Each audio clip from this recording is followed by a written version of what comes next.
B.Sc Life Sciences from Hansraj College, University of Delhi. Today, I am going to discuss about the general characteristics and classification of phylum NEMATHELMINTHES.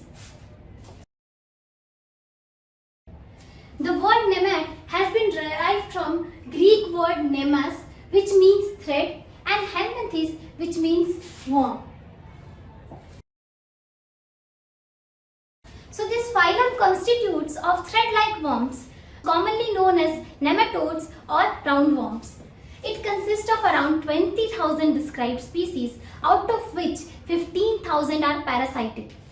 Earlier the phylum was known as Aschelminthes, where Asco's word has been derived from a Greek word which means sac-like. The members of phylum Aschelminthes were considered to have pseudocoelom, but later on it was found that many of the representatives of phylum Aschelminthes were either acoelomates or true coelomates. So now it is renamed as phylum NEMATHELMINTHES, which constitutes of nematodes.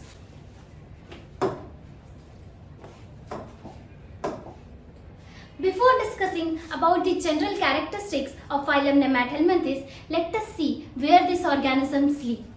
So these organisms are ubiquitous. Ubiquitous, which means they are found in around all types of environments. They can be freshwater or marine, but most of them are endoparasites, which means that they live inside the host organism and derive their nutrition from the host. Here you can see that they can be found in the upper soil.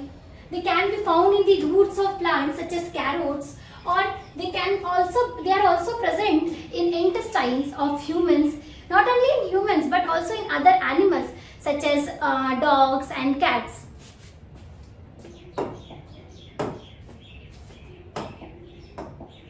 So now let's discuss about the general characteristics of phylum NEMATHELMINTHES.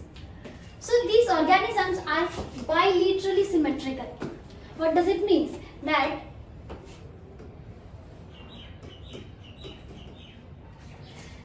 these organisms can be divided into two equal halves through a unique plane.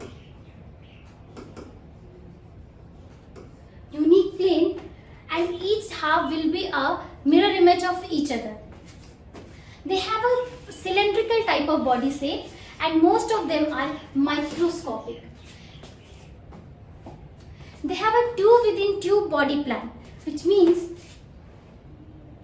that they consist of an outer body wall and an inner gut wall, and all the organs are situated between the body wall and the gut wall.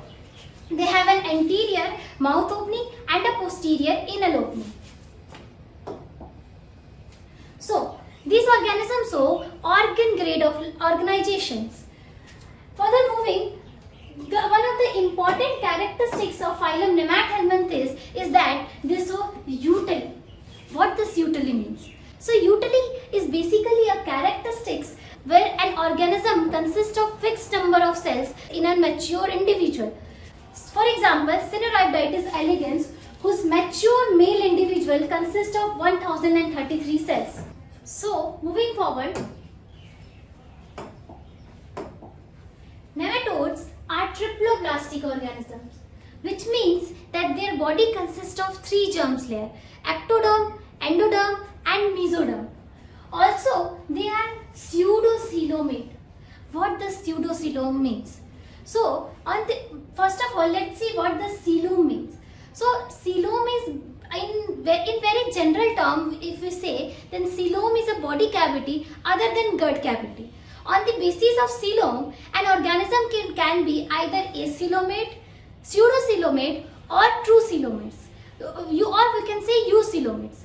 So acoelomates are those that lack coelom. Pseudocoelomates are those that consist of a pseudocoelom. Pseudocoelom, which means false coelom. So pseudocoelom is basically a persistent blastocele which is not lined by mesoderm throughout, whereas true coeloms are those which are lined by mesoderm. So these organisms consist of an outer non-cellular layer called as cuticle. the body below which epidermis is present. Epidermis is mostly syncytial, which means they have multinucleate cells. Epidermis is without cilia. Now, alimentary canal. The alimentary canal of nematodes is complete with both mouth and anus. Mouth is present at anterior end and anus is present towards the posterior end. The mouth is surrounded by lips below which sensory organs are present.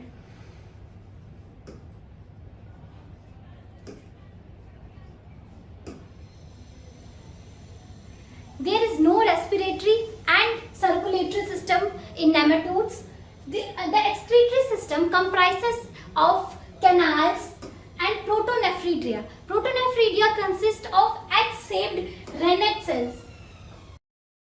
Nervous system in this organism is very simple and it consists of circumcentric ring. Here you can see that this is the circumcentric ring and it consists of anterior and posterior longitudinal nerves.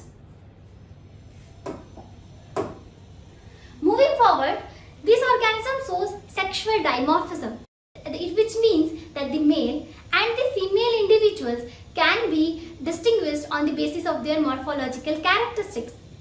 See, the males are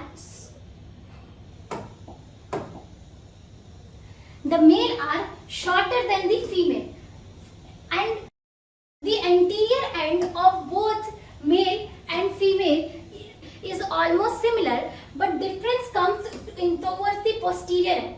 The posterior end of the male is curved and it consists of pineal setae. The female consists of and female genital aperture, which is also known as vulva. What happens? These curved end of male helps in better copulation, and at the time of copulation, the pineal setae are inserted into the female genital aperture called vulva, and through this, the sperms are transferred into the female. The fertilization takes place inside the female body, that is, it is internal fertilization, and the development may be direct and indirect, but in most cases the development is indirect through various larval stages such as rhabditiform larva or filiform larva. So let's move forward. Another important characteristic of phylum NEMATHELMINTHES is that they show quiescence.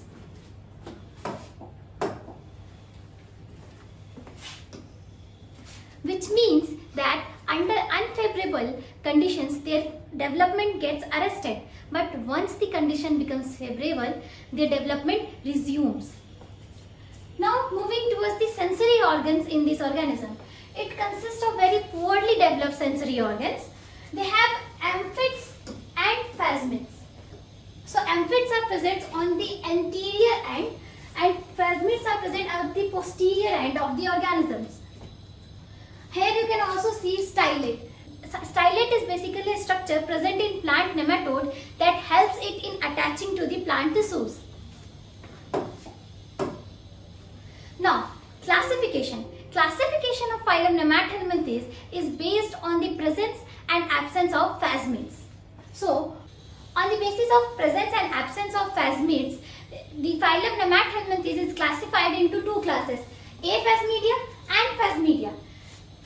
In aphasmidia, phasmids are absent, whereas in phasmidia, phasmids are present.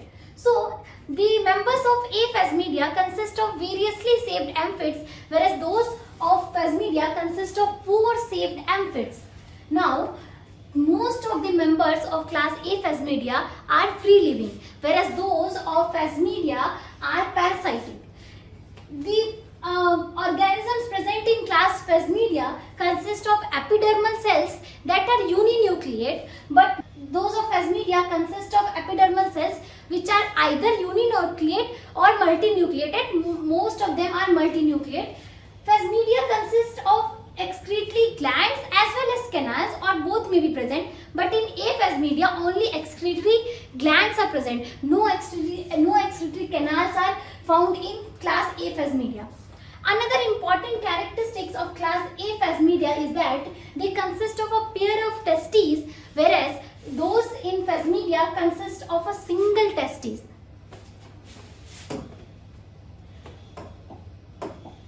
Now, few of the members of class A Phasmidia includes Tricinella and another is Capillaria philippinensis.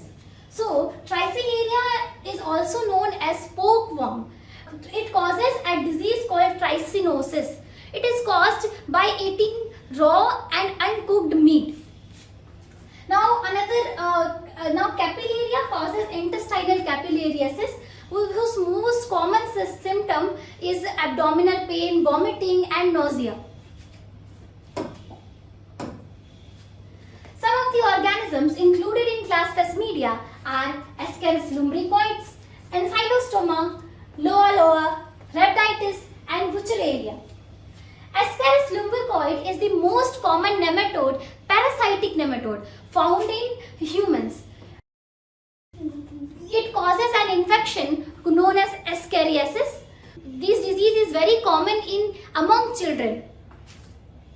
Now, Ancylostoma, it is also known as hookworm because it consists of 4 hooks on the ventral side of their mouth. It enters the body by penetrating the skin. By penetrating the skin, it enters to the circulatory system, and from there it travels to heart, and from heart to lungs, and from lungs it travels upwards to the pharynx, and once swallowed it comes to the intestine. If it settles in the intestine, it can cause very serious effects. Now, another organism included in class Phasmidia is Loa. So, Loa causes an eye infection. It is most common in Africa, so it is also commonly referred to as African eyeworm. Another parasitic nematode is Wuchereria. Wuchereria have a very transparent body, as you can see here, and these dots are actually dispersed nuclei.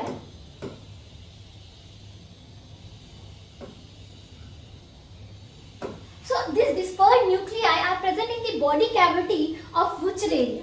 Wuchereria bancrofti causes a disease known as filariasis, or we can also which is also referred to as elephantiasis. It is also referred to as elephantiasis not because of the swelling in the limbs or other glands, but because because the skin where the swelling has taken place becomes very dry, like the elephant skin. Hence, the disease is referred to as elephantiasis. Now, swelling occurs because the adult form of Wuchereria settles in the lymph vessels and dilates its valves, which prevents the entry of intestinal fluid into the lymph, and thus the intestinal fluid remains in the tissues and causes swelling of different tissues and organs. The swelling can occur in limbs. In male it can occur in testes, and in female it can occur in the mammary glands. So, unlike others, the rhabditis is a free living form. Now, this Helminthi's disease can be cured using drugs such as ivermectin and albendazole. These nematodes have a great economic importance, which can affect in positive as well as negative way depending upon the species. We have seen many nematodes which cause harmful effects to the humans as well as other organisms such as Ascaris, Wuchereria, but there are also some beneficial nematodes which can help to control population of the pest insects. So that's all from my side. Hope you liked the video. Thanks for watching.